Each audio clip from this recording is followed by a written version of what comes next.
Queridos amigos, que alegria pela nossa TV A Caminho da Luz. Estamos iniciando o programa Estudando as Obras de André Luiz, o livro Ação e Reação. Hoje nós estaremos estudando, no primeiro programa, o capítulo 4, alguns recém-desencarnados. Por que o primeiro programa? Porque nós teremos 2 programas para melhor estudar esse capítulo. Ah, você está participando pela primeira vez? Seja bem-vindo à página da TV A Caminho da Luz. Mas assista conosco até o final e depois eu vou convidar você para que possa assistir desde o prefácio, porque é um livro sequencial de histórias para que nós possamos entender essa instituição que fica entre a Itália e a Suíça, no plano espiritual, onde André Luiz narra o sofrimento daqueles personagens que lá se encontram. Tudo bem com você, André Luiz? Tudo bem, querido Sérgio? Cumprimento carinhosamente o telespectador que forma conosco este estudo, que forma conosco este projeto e corporifica a TV A Caminho da Luz e o CEPAC, Centro Espírita Perdão, Amor e Caridade. Bem como também agradeço ao Dr. Adroaldo Modesto Gil e a sua equipe que mais um dia de gravação e de estudo estão conosco, nos envolvendo, nos intuindo, nos auxiliando. O capítulo de hoje começa André Luiz. Capítulo 4, alguns recém-desencarnados. Atingíramos largo recinto construído, a afeição de um pátio interior de proporções corretas e amplas. Tive a ideia de penetrar em enorme átrio, algo semelhante a certas estações ferroviárias terrestres, porque nas acomodações marginais, caprichosamente dispostas, se encontravam dezenas de entidades em franca expectativa. A dizer verdade, não vi sinais de alegria completa em rosto algum. Então aqui nós vamos começar a perceber que agora André Luiz vai conhecer um pouco mais profundamente a extensão daquela instituição, né? E ele percebe agora que foi construído, como ele mesmo descreve aqui, um pátio no interior da instituição enorme. Ele dá a entender que parece, como ele mesmo descreve, uma estação férrea, onde aquele monte de pessoas ali se encontram, pessoas que estão esperando oportunidade de atendimento, de socorro. Então já são pessoas que estão dentro da instituição e são pessoas que estão sendo atendidas gradativamente. Nós vamos acompanhar um pouco o caso de alguns deles, não é?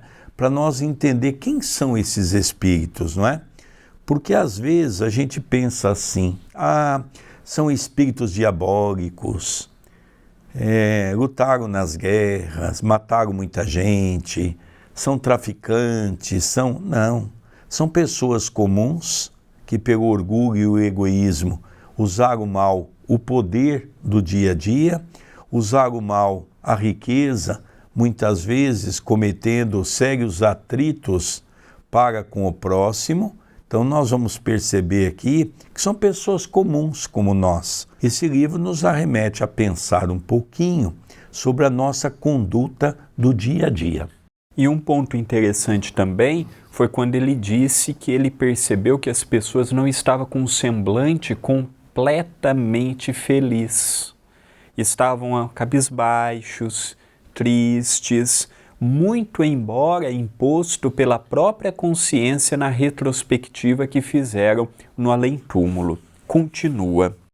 Os grupos variados, alguns deles em discreto entendimento, dividiam-se entre a preocupação e a tristeza. Então aqui ele conta, né? Nós vamos aqui imaginar aquela ferrovia, não é? Onde ficam as pessoas esperando ali o trem, o metrô, não é? Então, eles estão ali reunidos em grupos E nesses grupos, eles vão conversando, grupos de afinidade, sobre os seus problemas. Como ele diz aqui, eles colocam as suas preocupações e também as suas tristezas. E um ponto interessante tem pessoas que falam assim, eu não vejo a hora de estar no mundo espiritual, é tanta tristeza, é tanta preocupação, é tanta amargura.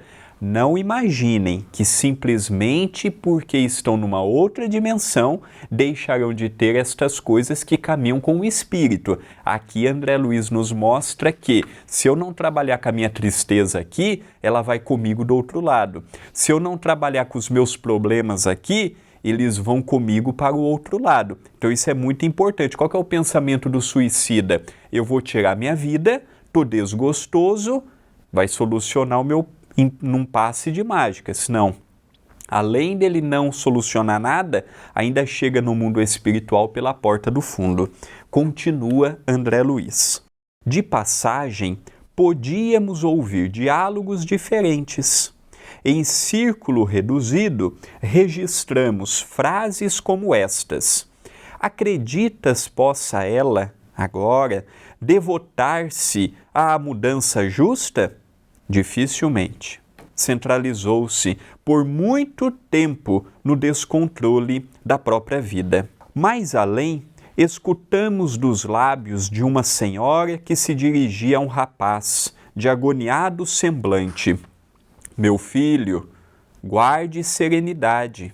Segundo informações do assistente Cláudio, seu pai não virá em condições de reconhecer-nos. Precisará muito tempo para retornar a si. Então aqui nós vamos ver já ele aguçando um pouco os ouvidos, né? Ouvindo as conversas dos grupos, ele percebeu duas conversas, não é? Uma delas muito interessante. Acreditas que possa ela agora devotar-se à mudança justa? O espírito responde o outro, dificilmente. Centralizou-se por muito tempo no descontrole da própria vida. Veja, se nós pararmos para analisar um pouquinho, nós vamos ver que somos nós. Esses personagens, nós vamos nos encaixar a um ou a outro. Quantas vezes estamos aqui com preocupações apenas no campo da matéria, no campo das coisas cotidianas, e não conseguimos nos desligar, não é? O outro caso é aquele jovem, não é? Que esse jovem estava, de uma certa forma, esse jovem estava agoniado. Por quê? Porque ele queria saber informações de parentes, ele queria ter informações e ele não estava obtendo essas informações. Então as pessoas pensam que no mundo espiritual, eu sempre digo assim, quando as pessoas vêm me dizer, eu estou com saudade daqueles que partiram, eu sempre digo, lembre-se que quem partiu também tem saudades. É importante nós compreendermos isso. Se nós estamos aqui e sabemos que o mundo espiritual é uma condição pior do que a daqui, salvo se nós formos espíritos merecedores para encontrar um lugar melhor, o nosso ente querido vai precisar do quê de nós? Muita oração, prece. É isso que nós precisamos entender qual é o nosso papel perante aqueles que partem. E aqui também dá a entender que é um ponto de chegada dos espíritos que têm condições de chegar naquela instituição, igual uma ferrovia mesmo, ou um aeroporto, ou uma rodoviária, em que chega o avião, o ônibus, aqui no caso, o comboio para os amigos em Portugal, o trem para nós. Então eles estavam, esse último caso, a mãe já alertando o filho, olha, seu pai vai chegar, mas ele pode não lembrar de você, não lembrar de mim. Olha o estado de hipnose que esse espírito se encontra. Continua. Em trânsito, não assinalava senão alguns retalhos de conversação como esses. A certa altura, na praça em movimentação, Druso, generoso, confiou-nos aos cuidados de Silas, mencionando obrigações urgentes que lhe absorveriam a atenção. Então aqui nós vamos perceber, não é, que agora é hora de trabalhar um pouco mais. Então Silas se apresentou a eles, né, que é André Luiz e também Hilário, que estavam ali acompanhando aquela movimentação, como o André falou, não é? Aquela estação rodoviária ou ferroviária, onde as pessoas chegam para tomar ali a sua condução, e ele estava ali ouvindo. Agora Silas, então, que nós vamos ver depois tratar-se do filho do Druso, que é o dirigente dessa instituição, ele diz, olha, vamos que nós temos que acompanhar algumas obrigações importantes, vamos para nós vermos outras coisas. Então Druso deixou André Luiz e Hilário na companhia de Silas e continua nos informando. Encontrar-nos-íamos no dia seguinte, informou. A promessa gentil obrigou-me a considerar o aspecto do tempo. Pela sombra reinante, não poderíamos saber se era dia, se era noite. Então aqui nós já começamos a perceber que é um lugar tenebroso, não é? Nós já vimos que é uma região que fica mais ou menos, não é, entre o umbral e as trevas, não é? Então é um lugar tenebroso, então ele não sabe descrever se é dia, se é noite, é um lugar de escuridão, exatamente pela condição que aqueles espíritos estão.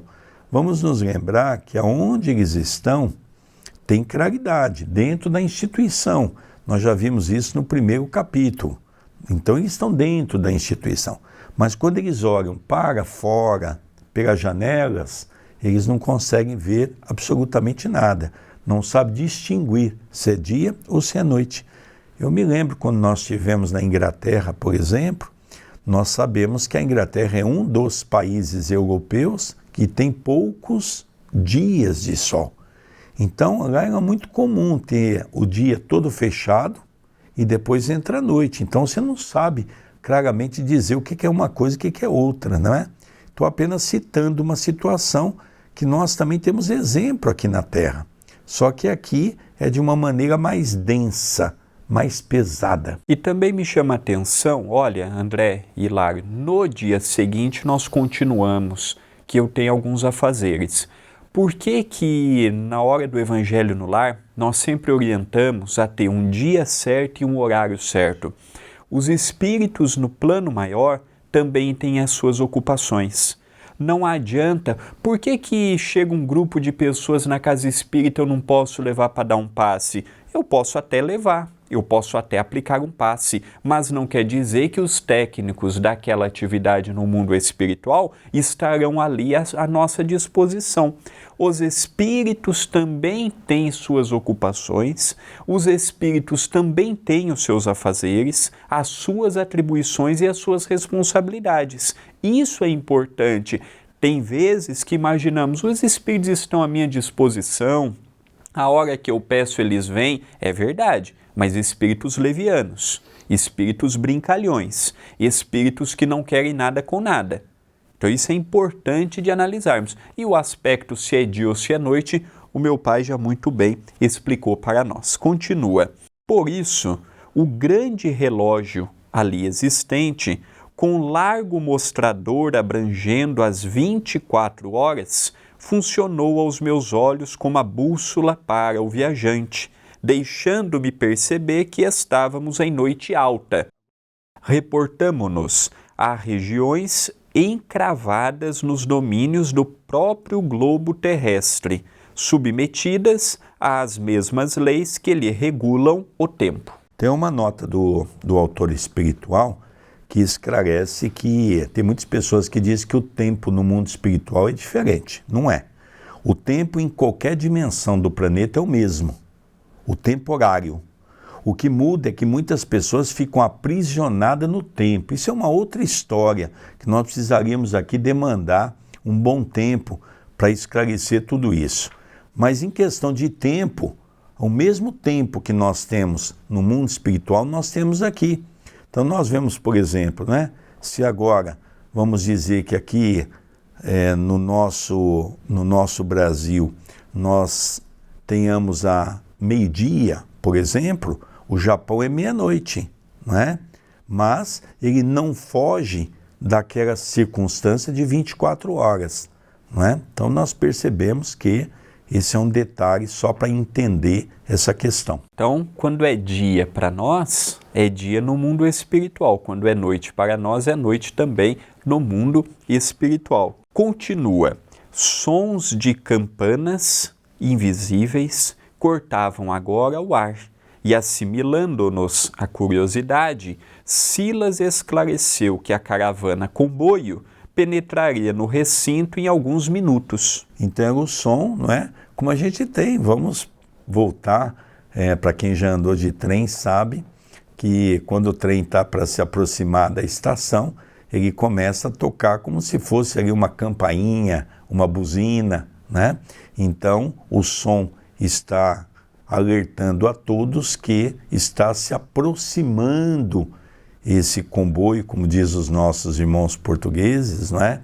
Esse trem para a descida daqueles espíritos que estão sendo socorridos.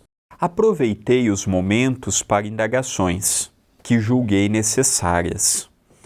Que espécie de criaturas aguardávamos ali? Recém-desencarnados em que condições? Como se organizaria a caravana-comboio? Vinha diariamente a instituições atendendo ao horário certo? Então aqui nós percebemos que havia uma série de indagações, não é? Que é importante, porque vamos nos lembrar que talvez essas perguntas não eram para André Luiz, para Hilário. Eles já sabiam, porque esse não é o primeiro livro, não é a primeira jornada que eles fazem em dimensões diferentes. Mas havia necessidade de nos orientar, porque quando nós falamos que no mundo espiritual nós vamos ver em nosso lar o aerobus, que criou uma grande confusão, todo mundo acha que no mundo espiritual é tudo pelo pensamento. Aí nós vemos uma casa transitória, que é uma instituição que ela se movimenta na zona umbralina, e assim por diante. Nós vamos vendo, não é? Que situações, nós vamos vendo que de nosso lar até a crosta, André Luiz descreve que eles vêm numa certa carruagem até um certo momento, e depois é pelo processo da levitação.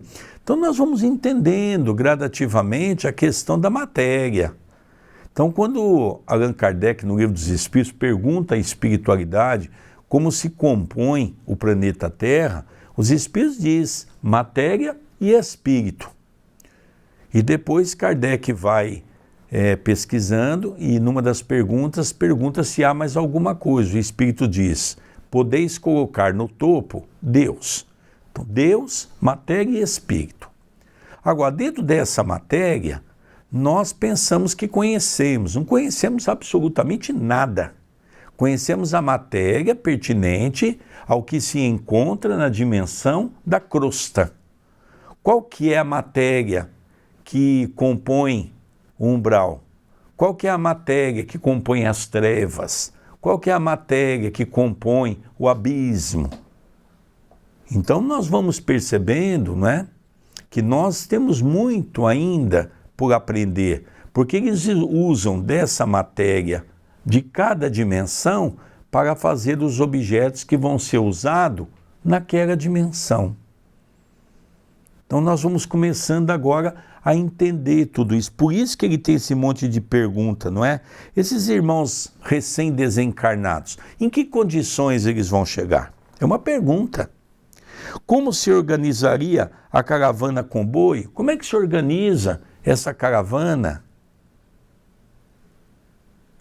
Vinha diariamente à instituição atendendo o horário certo? É como nós temos aqui os horários demarcados, correto? Então nós vamos ver um pouquinho como funciona esses transportes nessa cidade que é na região trevosa. Continua. O companheiro que se dispusera a assistir-nos informou que as entidades prestes a entrarem, integravam uma equipe de 19 pessoas, acompanhadas por 10 servidores da casa, que lhes orientavam a excursão, tratando-se de recém-desencarnados em desequilíbrio mental, mas credores de imediata assistência, de vez que não se achavam em desesperação, nem se haviam comprometido de todo com as forças dominantes nas trevas. Notificou ainda que a caravana se constituía de trabalhadores especializados, sob a chefia de um atendente, e que viajavam com simplicidade, sem carros de estilo, apenas conduzindo o material indispensável à locomoção no pesado ambiente das sombras, auxiliados por alguns cães inteligentes e prestimosos. O que me chamou a atenção aqui, que vale a pena refletirmos: cada dimensão tem o seu posto de auxílio aos desencarnados. André Luiz, quando desencarnou, foi recepcionado num umbral denso.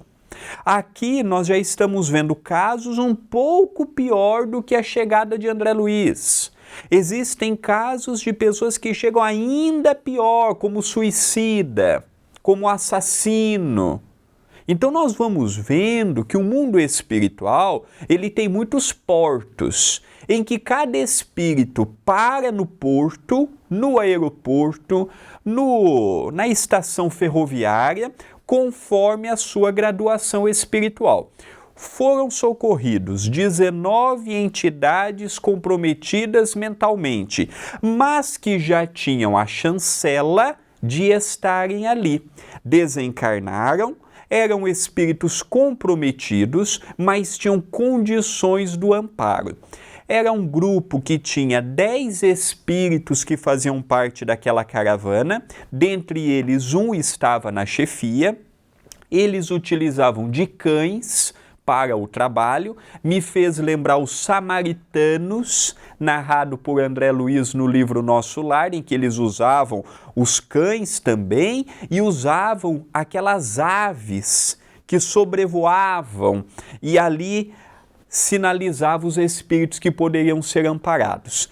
O mundo espiritual realmente é desconhecido e aqui André Luiz está mostrando um pouco a mais de uma realidade que não compreendemos. Todo espírito, quando desencarna, ele passa por uma fase do mundo errante, que é aquela fase do sofrimento que ele passa do lado de lá, principalmente quando ele percebe que ele já não tem mais aquilo que ele tinha, já não tem mais as pessoas ao seu lado que ele confiava.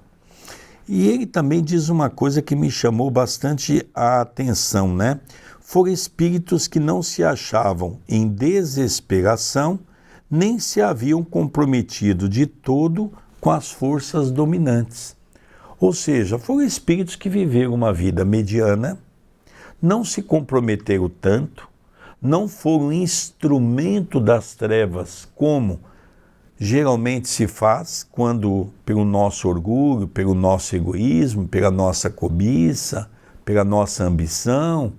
Então aqui nós começamos a perceber que existe sim uma questão de espíritos que já têm condições de ser atendido. E é um grupo de 19 pessoas. Mas mesmo assim, André, nós notamos que para cuidar de 19 pessoas que estão temporariamente com um certo desequilíbrio mental, a instituição disponibilizou para o socorro 10 irmãos e irmãs. Então aqui nós vemos o cuidado que se tem com as pessoas quando já tem um certo merecimento de atendimento no mundo espiritual. Por isso que eu digo, não há necessidade de nós sermos santos aqui na Terra, mas pelo menos temos que nos comprometer o mínimo possível para chegar um pouco melhor na pátria espiritual. E como nós vamos ver agora, vamos perceber que a instituição não é tão pequena não. Não deixa de ser uma pequena cidade dentro dessa região espiritual com as suas leis, com a sua organização, com a sua hierarquia. Não é simplesmente uma casa, não. É uma instituição grande, com grandes responsabilidades atribuídas por nosso lar. Eu queria só fazer um adendo aqui, porque é uma confusão muito grande no movimento espírita com referência aos animais que têm inteligência, né? Porque aqui ele coloca que alguns cães inteligentes e prestimosos. Nós vamos dizer aqui que essa inteligência não é a inteligência semelhada ao homem. São animais com um instinto muito apurado, onde eles fazem determinadas ações que realmente é como se fosse uma inteligência, vamos dizer assim, rudimentar, como Allan Kardec fala no livro dos Espíritos. Continua. A mansão contava com 2 grupos dessa natureza. Diariamente, um deles atingia aquele domicílio de reajuste, revezando-se no piedoso mister socorrista. Entretanto, aclarou, não possuíam horário certo para a chegada, de vez que a peregrinação pelos domínios das trevas obedecia comumente a fatores circunstanciais. Então aqui nós percebemos, né? Agora Silas está explicando para André Luiz e para Hilário aquelas perguntas e indagações que ele fez há pouco, né? Então, são 2 grupos preparados, 2 grupos de irmãos que saem para buscar essas pessoas que estão em sofrimento. Um dia sai um grupo, outro dia sai o outro grupo. Então, portanto, eles revezam. E um outro ponto interessante, não tem horário determinado. Eles podem chegar de dia, eles podem chegar de noite, de madrugada. Não existe um horário fixo, como nós aqui temos, por exemplo, nos nossos voos aéreos, nas nossas rodoviárias, nos nossos centrais de trem. Não. Então, eles vão de acordo com a necessidade daqueles que eles vão socorrer. Continua. Mal terminara o interlocutor e a expedição penetrava o enorme átrio. Os cooperadores responsáveis estavam aparentemente calmos, evidenciando alguns, entretanto, no olhar, funda preocupação.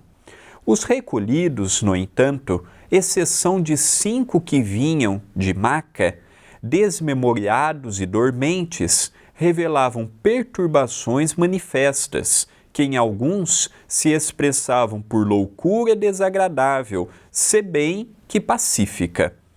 Então, os espíritos não mudam porque desencarnou.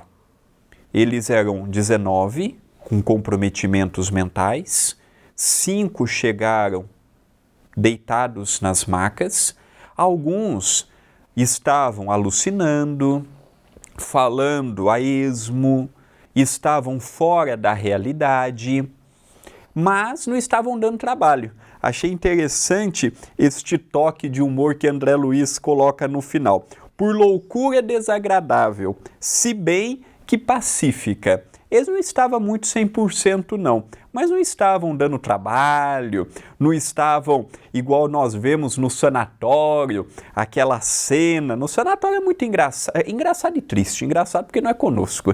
Então é um que conversa com um, é outro que sai correndo no pátio, quando não totalmente alienado ao que está acontecendo ao seu lado. Então eram companheiros em comprometimento. Interessante, né, que os 5 que vinham nas macas já eram totalmente diferentes, né?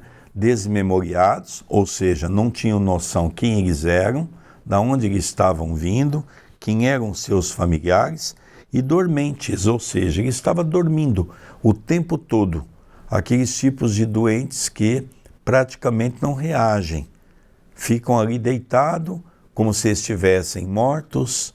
Então, o André citou, não é, os 14, a maneira com que eles chegaram dentro dessa demência, e os outros 5 se encontravam nessa condição das macas. Lembrando que alguns chegam nessa situação no mundo espiritual, reencarnam sem saber que passou pelo mundo espiritual. reencarnam e desencarnam sem saber se estão aqui ou se estão lá. Por isso que o Chico uma vez disse para nós na casa dele, cada 4 pessoas que desencarnam, 3 não sabem. Continua. Enquanto os enfermeiros se desvelavam em ajudá-los, carinhosos e atentos, e os cães se deitavam extenuados, aqueles seres recém-chegados falavam e reclamavam, demonstrando absoluta ausência mental da realidade e provocando piedade e constrangimento. Silas convidou-nos à movimentação. Efetivamente, cabia-nos algo fazer na cooperação. O chefe da caravana aproximou-se de nós e o assistente Nolo apresentou num gesto amigo.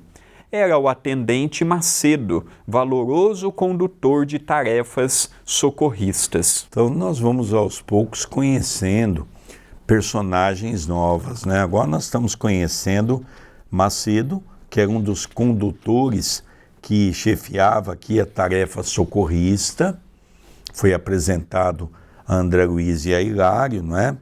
Então, eu não gostaria de perder essa linha de raciocínio de como chegaram esses irmãos, não é?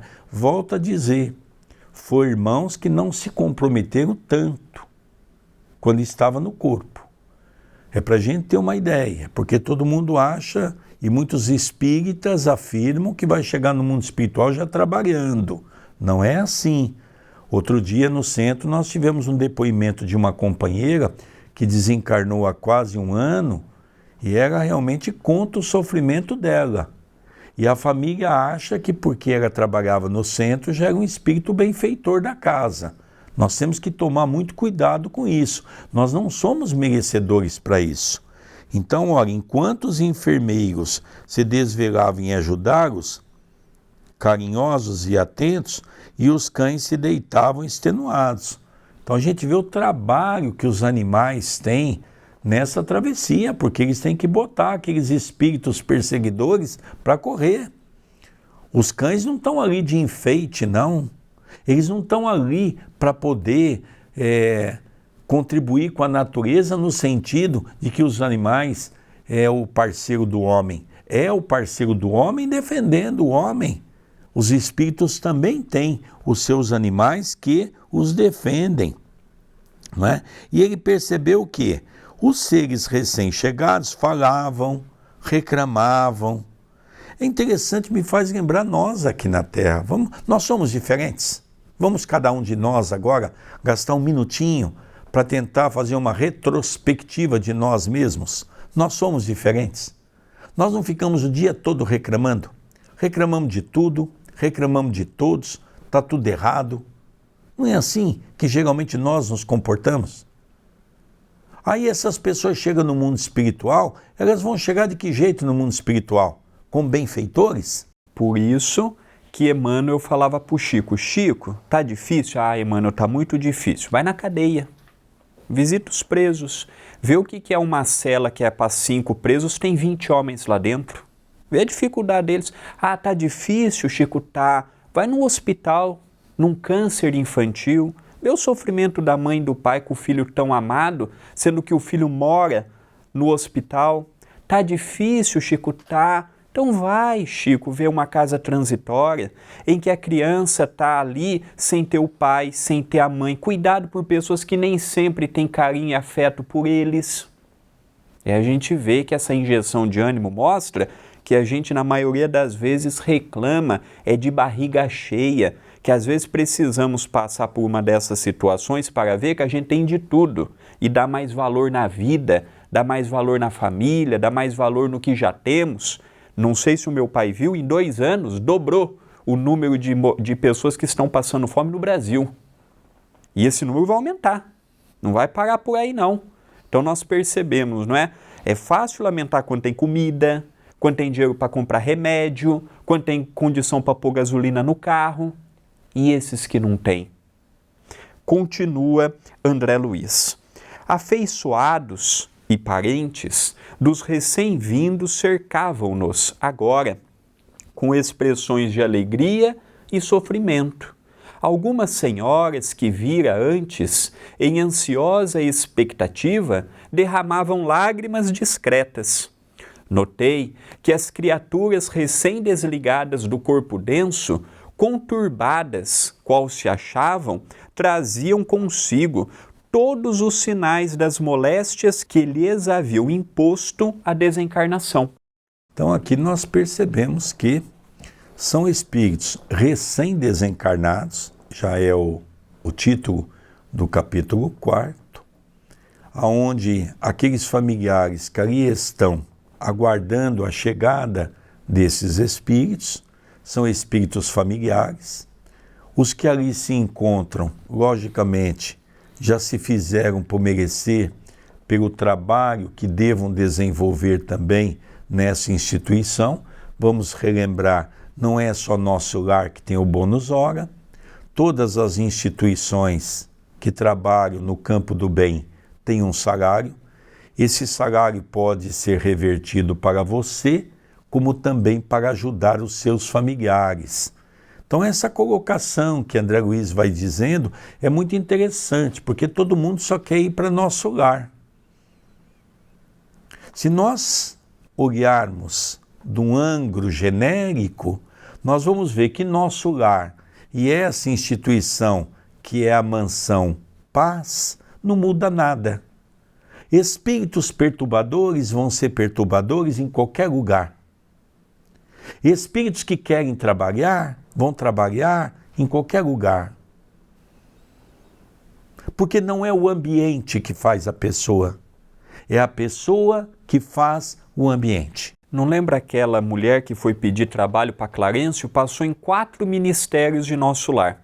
Não sei em quantos departamentos, nunca estava bom. Era o chefe que não era legal, eram os funcionários que não eram legais, era o ambiente que não era legal. Não, o problema não estava nos outros, estava nela. Ela era perturbada, ela era o problema e ela transmitia isso no seu olhar. Então nós vemos aqui de maneira nítida, né? Aqueles familiares esperançosos percebiam que nos parentes que estavam chegando sinais das moléstias que lhes haviam imposto a desencarnação. Os doentes chegam doentes. Quem teve problema no perispírito, chega com problema no perispírito. André Luiz levou 1 ano em Nosso Lar para recuperar o perispírito que ele desencarnou com problema. Então, nós vamos agora, com André Luiz, compreender um pouquinho, sair daquela fantasia do mundo espiritual que todo mundo chega bem. Eu falo sempre que eu prefiro pintar o mundo espiritual, né, como diabólico, porque se chegarmos lá e o diabo não for tão feio, a gente vai dizer assim, poxa vida, eu achei que era pior e não é. A grande verdade é que nós temos que mais ou menos ter uma noção, mesmo que grosseira, mas uma noção real do que é o mundo espiritual. E apenas para voltar à leitura, que eu julgo importante, não é apenas o bem que tem salário como bônus horas, não. Na fileira da maldade, existe também o bônus horas para eles, em que eles crescem na instituição, passam a ter mais força, mais nome, a ser temido por mais pessoas. Então não é só o bem que tem promoção, não. O mal também, como vimos com André Luiz, por exemplo, no livro Libertação. Continua.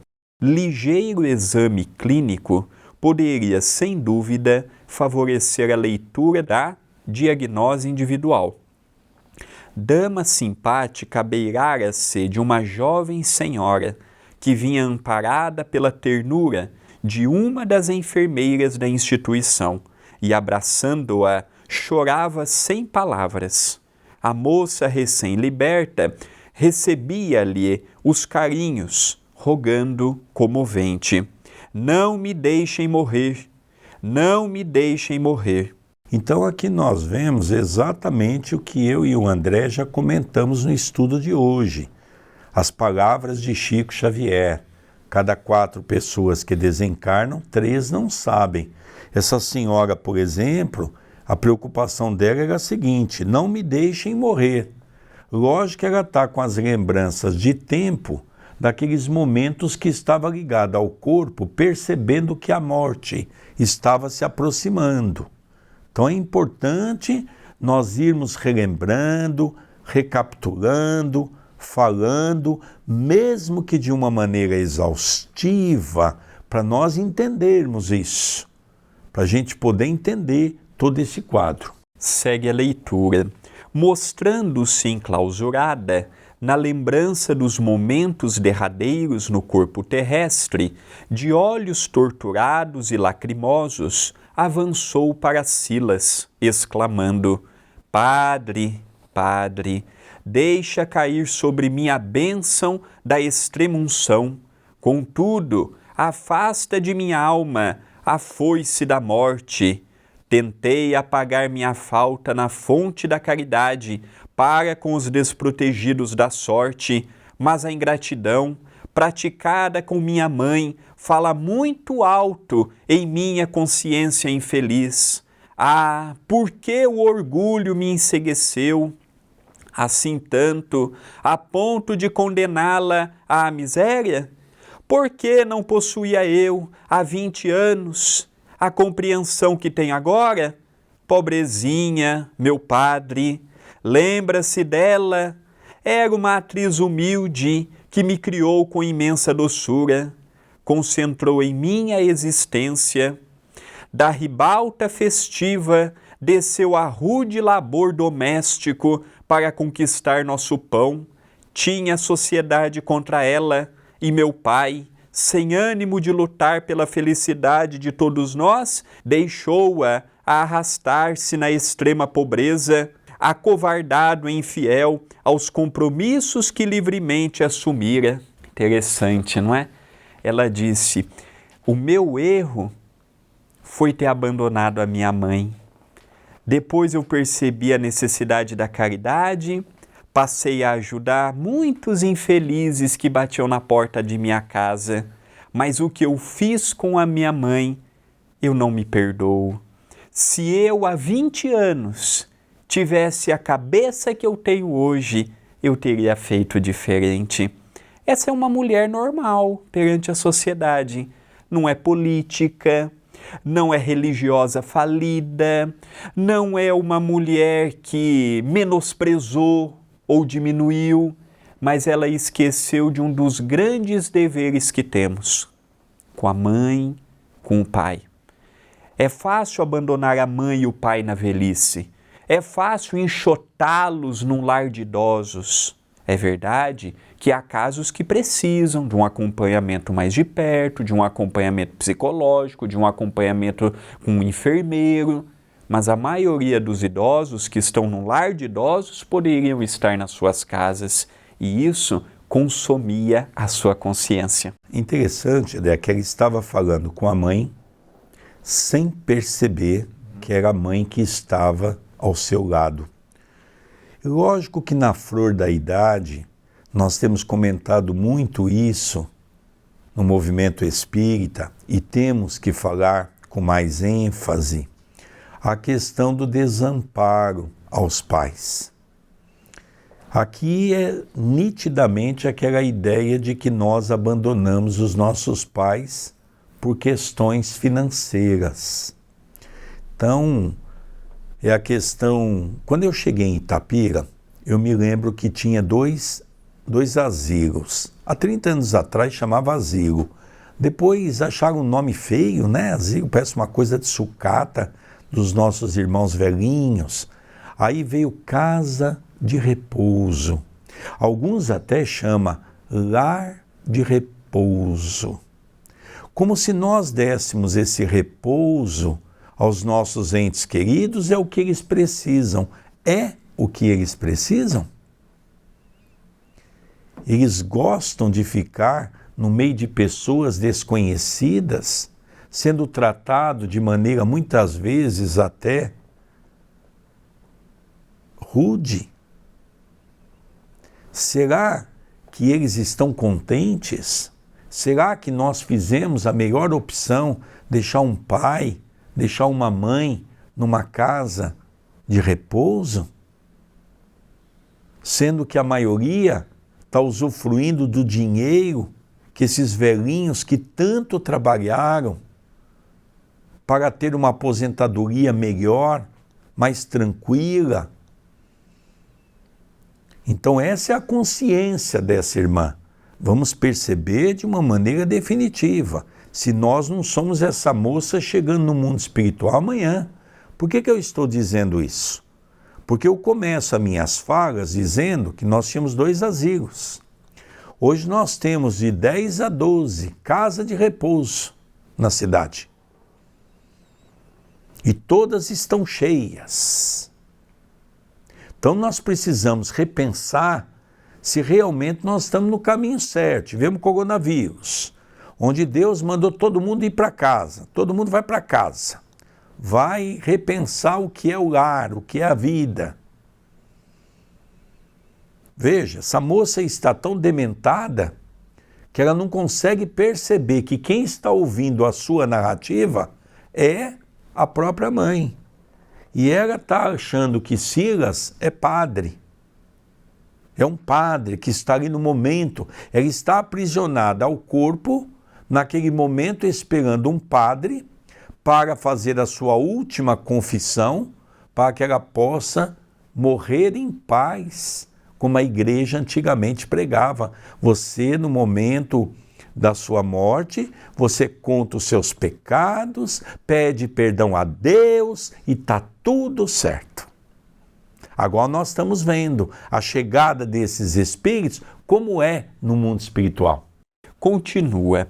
A infortunada criatura fez ligeiro interregno, misturando as próprias lágrimas com a das nobre matrona, que a aconchegava de encontro ao peito, e de mente aprisionada à confissão que fizera em extremis, continuou qual se estivesse o sacerdote ao pé de si.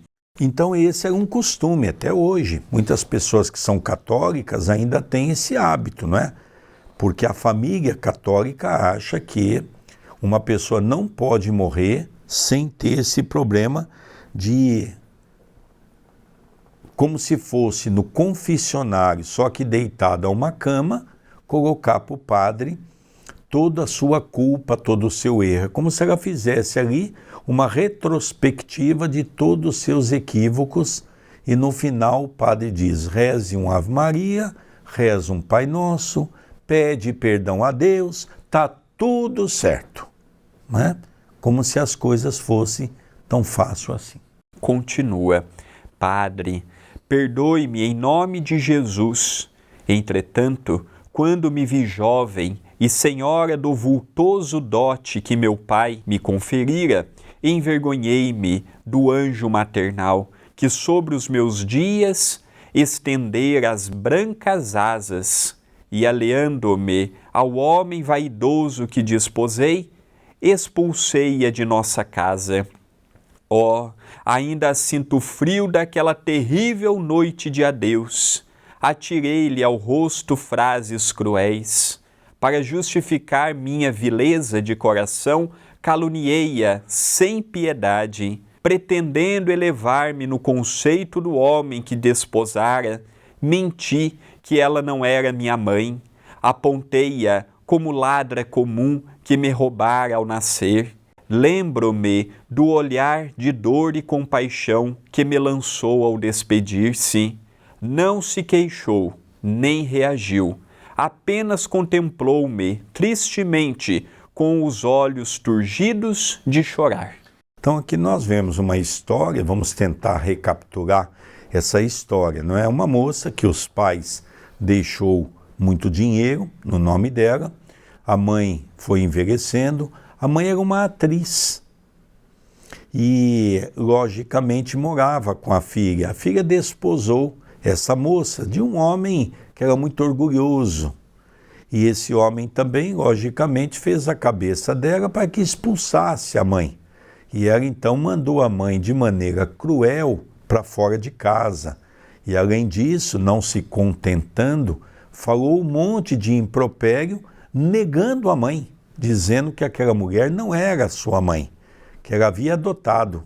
Então nós vemos aqui a gravidade do assunto, não é? Porque eu, quando citei há pouco a questão de uma casa de repouso, esse caso é um pouco pior ainda, não é?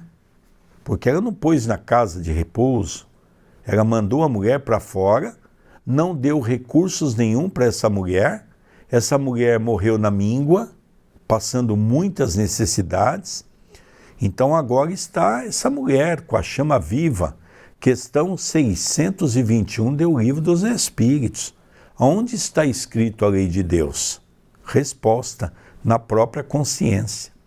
Quando ela chegou no mundo espiritual, passando pelo mundo de erraticidade, ela percebeu que toda aquela fortuna que ela tinha, todos aqueles empregados que lhe serviam, aqueles mordomos, toda aquela vida que ela desfraudava no campo do seu aproveitamento, isso tudo cai por terra.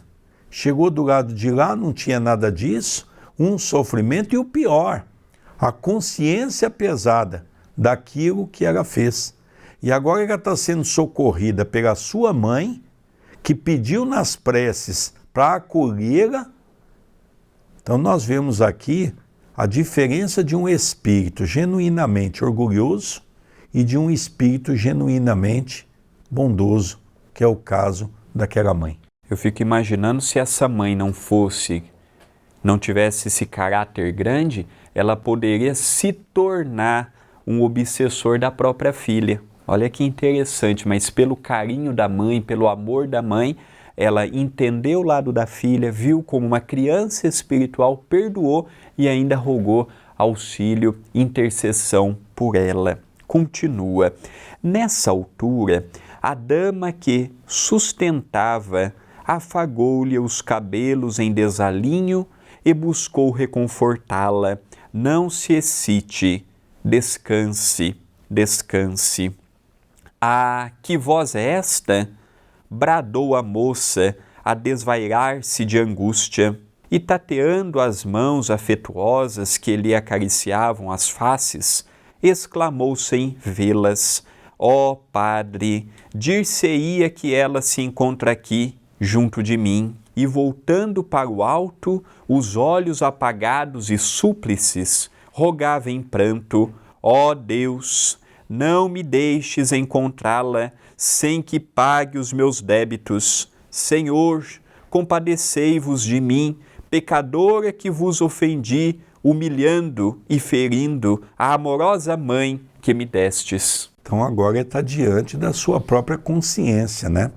Ela reconheceu naquela voz doce, meiga, que quando criança, na acústica da alma, naquele conforto espiritual, novamente ressurgia com as suas mãos carinhosas, fazendo carícias e convidando aquela irmã, a sua filha, a ter calma, a ter tranquilidade, que ela estava sendo auxiliada.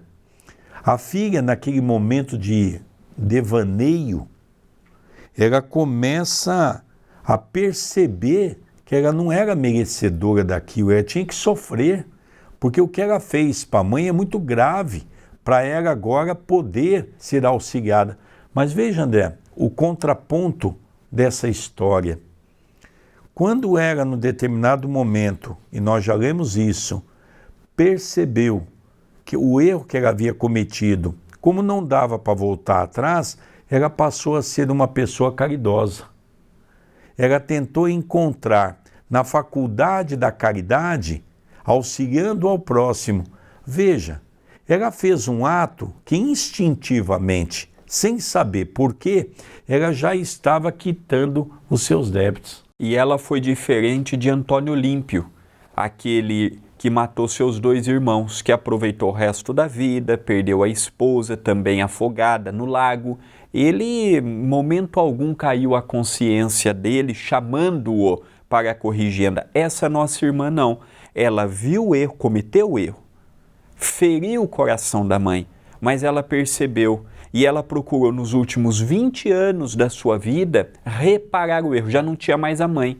já não sabia do seu paradeiro, já não estava mais viva, mas ela teve a oportunidade de pegar outras pessoas, levar um amparo material e espiritual. Então nós percebemos, nós vamos dar uma parada aqui nesse programa, para que no programa seguinte nós possamos dar continuidade, porque a nossa ideia não é correr com o tempo.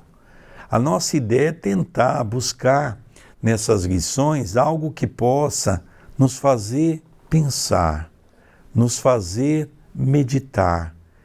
Quando nós estudamos esses personagens, tentarmos colocar em pensamento se nós não estamos vivendo uma história como essa. Não estamos nos comprometendo para que amanhã, ao chegar no mundo espiritual, nós não vamos passar por esse mesmo sofrimento que está passando. Tem o desenrolar ainda dessa irmã, que está diante da sua mãe, e nós vamos continuar no próximo programa. Queridos amigos, eu gostaria de pedir a sua ajuda aqui para o YouTube da TV A Caminho da Luz. Alguns já sabem e outros não. O YouTube precisa da sua interação, o nosso canal precisa da sua ajuda. O gostei no vídeo ajuda no algoritmo. O comentário, não apenas no chat, pode interagir comigo, com o meu pai no chat, responderemos com muito carinho, mas mais importante do que o chat é o comentário no vídeo. Sua cidade, o que está achando, sua dúvida. Além do gostei, além do comentário no vídeo, você também pode compartilhar. Hoje nós temos tantos espíritas no Brasil e no mundo, e a TV só chegou a 60 mil corações. Então nós temos muito que crescer, muitos corações a chegar ainda. E você pode ser um veículo para que isto ocorra. Se inscreva no canal, compartilhe os nossos vídeos. E o último pedido, além de se inscrever, para que a família da TV cresça, é o Seja Membro. Está do lado do botão Inscreva-se. O Seja Membro é uma ferramenta do Google em que você pode nos ajudar mensalmente através do cartão de crédito. Aqui na descrição do vídeo você vê as minhas redes sociais, as do meu pai e as da TV. E ambas desenvolvem e divulgam o trabalho que temos no CEPAC. Quando você se torna um membro do canal, você passa a nos ajudar mensalmente na comida fraterna, no inverno solidário, na sopa fraterna, na distribuição de cestas básicas, de cobertores, de agasalhos e de assistência aos moradores de rua. Então eu gostaria de pedir, se torne membro, lembrando que se você não colocar na renovação automática, de um mês para o outro você deixará de ajudar. E mesmo na renovação automática você pode cancelar a sua inscrição do Seja Membro quando desejar. É um pedido que eu te faço. Queridos amigos, nós vamos encerrando mais esse programa pela nossa querida TV A Caminho da Luz, o programa Estudando as Obras de André Luiz, o livro Ação e Reação. Até o próximo programa. Não esqueça de dar o seu gostei, que é muito importante para a nossa página. Um beijo e até o próximo programa. Até o próximo programa.